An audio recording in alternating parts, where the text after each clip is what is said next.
Hi, this is KCCK's Culture Crawl. I'm Dennis Green, and my guest today is Melissa Porter from Brucemore in Cedar Rapids. Melissa, welcome. Thank you. Well, the mansion is decorated. I'm sure that you have big crowds coming through on all your various holiday tours, and people are probably thinking, well, why didn't we do this weeks ago? Well, I kind of think of this as the show we're going to do for the people looking for last minute holiday activities. Okay, the family's coming in this weekend. We got to find something for them to do. Yes. What are we going to do? There's still plenty of time left to see Brucemore. We have holiday tours running between now and the end of the year. We'll have tours Wednesday through Saturday. Those holiday tours really focus on the people who lived at Brucemore, their holiday traditions, getting to see much of their history on display. You get to see, of course, the beautiful holiday decor, but then also some collections pieces that the public doesn't get to see very often. Only this time of year do we pull these things out. How long does it take to get the mansion ready for the holidays? You know, we have a great group of volunteers. Our holiday tour sponsor, Pearson, brings some of their employees, and they help us decorate. We put up 13 Christmas trees, and with that come a lot of lights, a lot of ornaments, a lot of tinsel. And glitter everywhere. Glitter everywhere.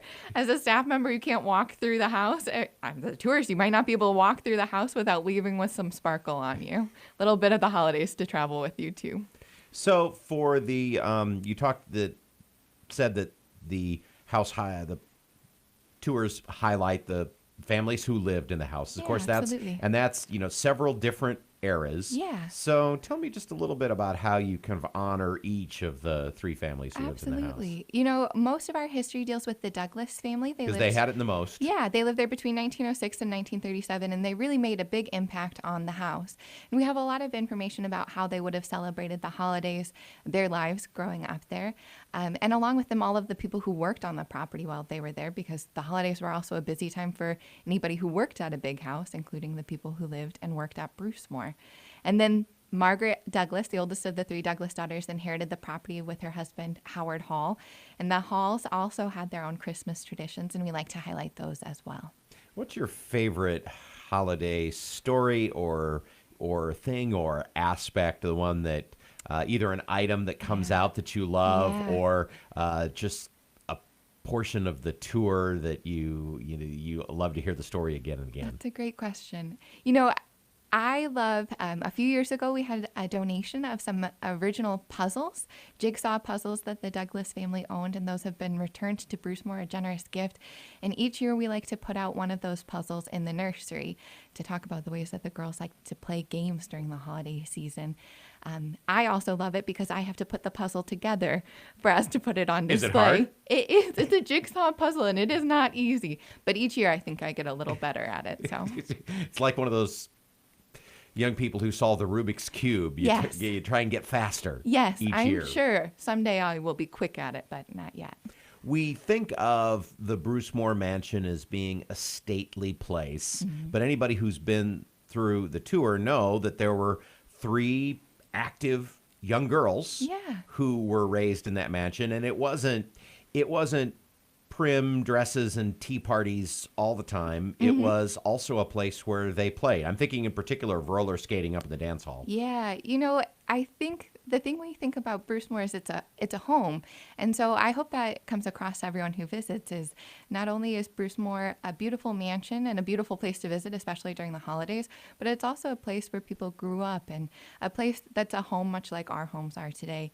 So the Douglas daughters, they grew up there and they played inside and outside. They went sledding, they went ice skating, they went on sleigh rides, and I'm sure they loved playing in the snow just like many kids do today.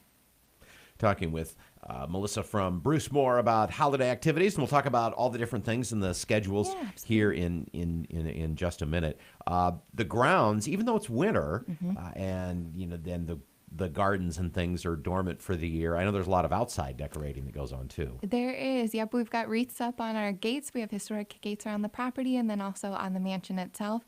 It's a beautiful time of year to come visit if it's warm enough to spend some time outside. But our gates are open almost every day. Our grounds hours are available on our website if you just want to come and visit, walk around the estate too. Of course, the mansion as museum and cultural center versus mansion as home are two entirely different things. But I'll bet that you all kind of wandering through the house think about, because what's your full-time staff? We have about 12 people on full-time staff. Okay, and at the height during the Douglas years, what was the staff? It was about the same. Really? You know, our staff often come in and out through the servants' porch, which is how the servants would have entered the house too. So I feel like we keep up some of the same traditions of being the working class at Brucemore. I would have figured maybe it was more, that there would have been a lot more staff, but that was also a seasonal thing. I'm betting too. In the same way at Brucemore, we have additional workers who come in the summer to work on the grounds. Same thing when the Douglases were living here. They would have done the same thing, brought in more people to help them out during those busy summer months. So we've talked about mansion tours. There are also a couple, I know there's some activities specifically for the kids, and also I know that you putting the organ into service too for some music. Yep. So we have our holiday mansion tours. Those are offered Wednesday through Saturday. But then on Thursday nights and on Sundays, we also have our music in the mansion tours. And those tours also highlight the history of the families, but you have the added bonus of getting to hear our historic 1926 Skinner player pipe organ. That pipe organ was fully restored in the last few years, and you get to hear holiday classics throughout your tour in those Music in the Mansion tours.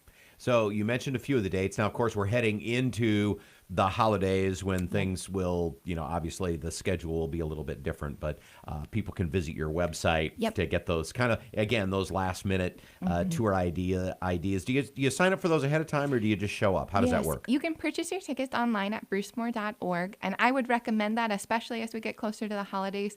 They tend to be a very popular tour, so if you can purchase your tickets ahead of time, then you know when you're coming, and you know your whole family can come with you. Okay. Well, brucemore.org is the place to go to get your tickets and find out more and check the schedule and everything else. So again, for those who have family or activities, need to chew up some time, this would be a perfect way to do it, to appreciate the history and all the work that you put into the Brucemore estate. Melissa, thanks for being here. Thank you for having me. You can hear the Culture Crawl live on the radio most Thursdays and Tuesdays, Thursdays, and Fridays at 10:20, or download the podcast.